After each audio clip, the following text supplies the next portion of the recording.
Hi, this is Amélie. I'm just finished with a powerful coaching session with a young, very young, my age, a young, inspiring man who really wants to step into his values, his strengths, and shape his journey, live his legacy.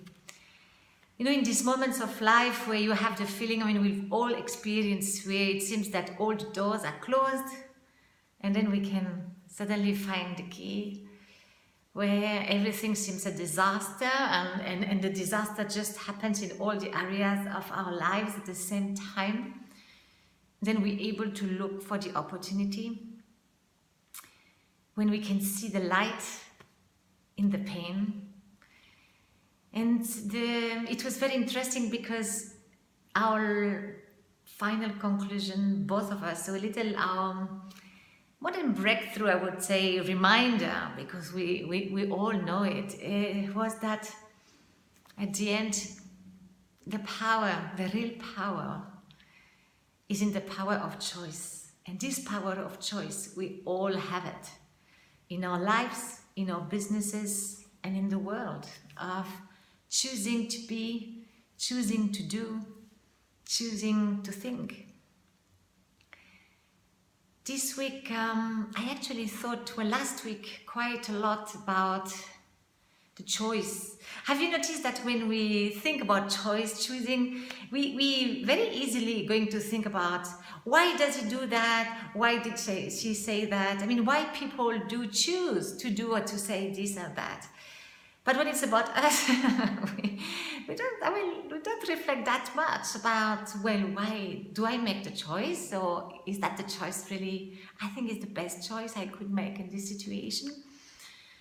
And last week, the news gave me, the terrible news in the world, gave me a lot of opportunity to think about the power of choice. Started with New Zealand, the horrible attacks in New Zealand. And also in another dimension, but when I saw in Paris the last Saturday, the violence, the destruction, the need to destroy, and other events that you read in the news that an event cannot be compared to the other, but what you can see is the common fuel is hatred. The power of hatred is huge, and if we think we all have felt hatred or feel hatred. So for those of us for whom it's a little difficult to acknowledge that we've ever had this emotion, this feeling of hatred, let us say deep anger, this anger that is really there. It's not about if it's right or wrong. We experience this. This is an emotion. Actually, it's much better much healthier to acknowledge it and to look at it, to observe it, so we can step in our power of choice. And when you look at hatred or deep anger, you may wonder, why do we choose hatred? We choose hatred for me for two main reasons. There may be many more others, but the two ones that I see and I've observed in countries at war where I've worked, in situations of community conflicts, in my own life, in all my life experiences, is that two reasons why we can choose hatred. One, it's easy, because hatred is a reaction to something, to an injury, to something we profoundly dislike, to a shock. It's a reaction, and it's lower emotion. So it's easy to stay there. okay? So we stay in the reaction. We don't observe, we don't acknowledge, we don't try to understand, we don't want to move somewhere else. We're just there and we step into it and we wallow into it. And you know, it's like the mud. I mean, I guess the pigs, when they wallow in the mud, is because it's very comfortable. I mean, we are little pigs in our way of being sometimes. We like to wallow in our mud. I mean, let's look at our lives sometimes. So there's this thing, you know, it's quite comfortable because the mud is the comfort zone. So we're just in our reaction and we stay here. And the second reason, which is linked to the first one, so when we're there, in this deep anger and hatred, it gives us so much adrenaline. It gives us purpose. I hate this person. I hate these things. You're never tired. You don't stop. You speak. You shout. You scream. You exist. You are. And that's what politicians who want to make war use, is stimulating our lower emotions to build up little by little the hatred. That's how we see, I mean, I mentioned politicians who make wars because this is the most, I mean, maybe horrible expression on how, what hatred can lead us to. And I've seen it. I mean, we've all seen, I mean, let's look at the conflicts around. The conflicts start in countries where everybody was living peacefully.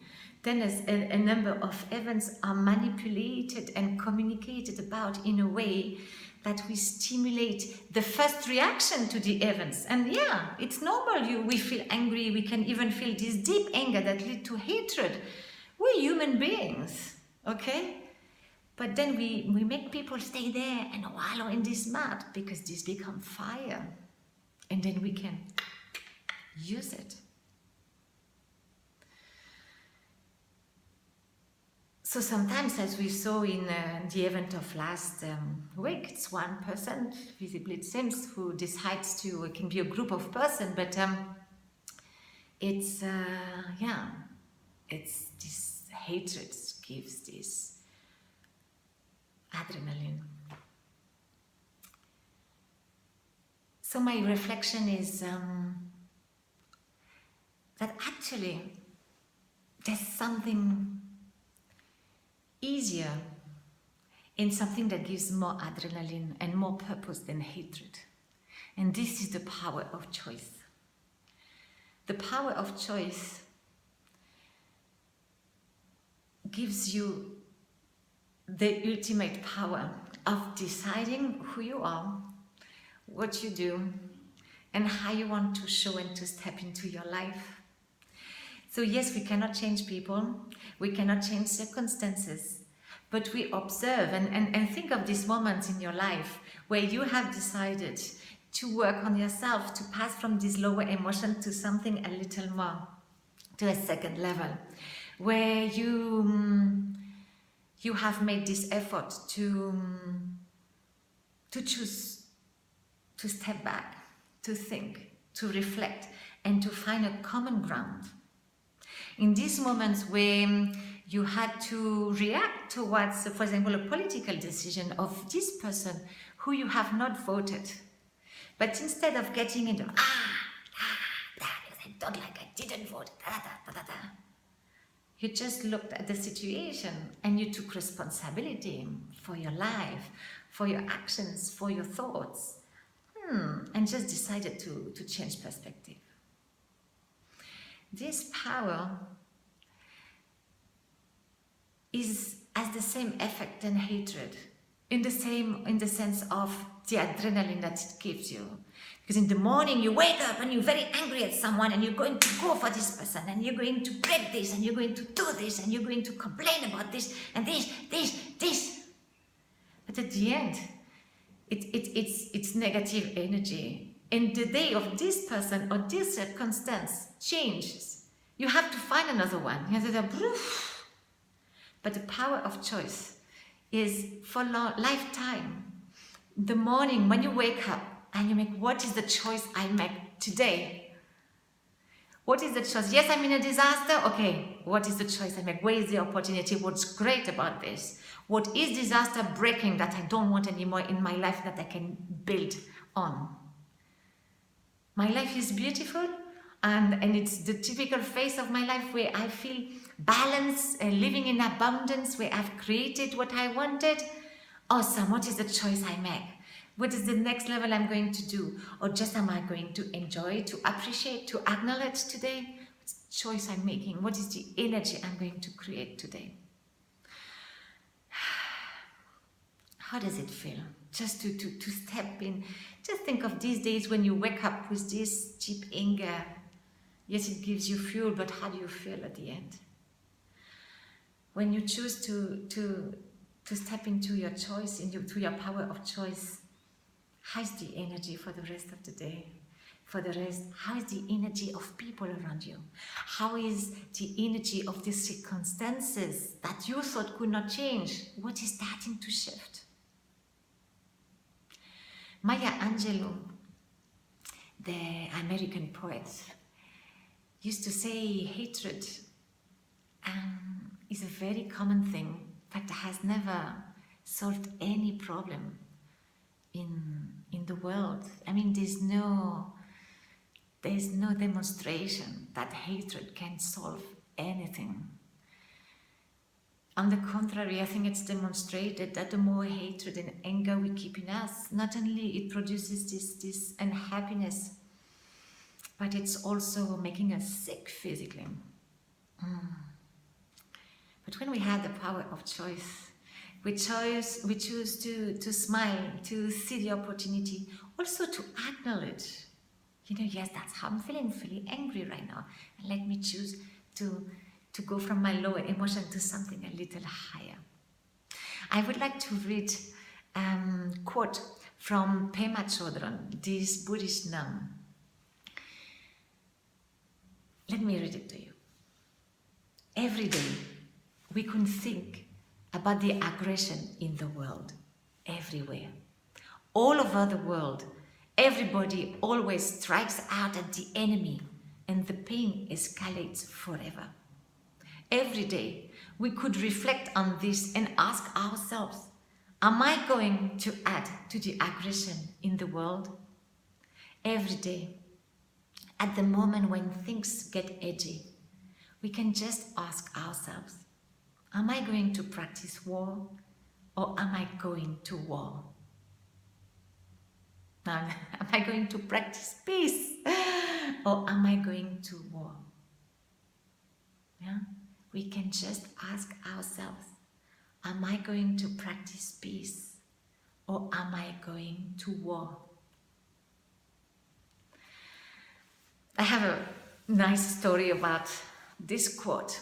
I think 5-6 years back, we were living in Bangkok, and I had the full wall of my apartment full of quotes. And my elder one used to love reading each of the quote and ask me what it means, etc. One day there was this quote of Pema Chodron, and the couple 2 or 3 times it asked me about this quote, what does it mean, etc. And each time we had talked quite a number of times about this quote. And one day we argued, we were in big disagreement. I was very upset. So what I chose to do, I went to my office. I closed the door and I said, look, I'm very upset. I'm going to my office.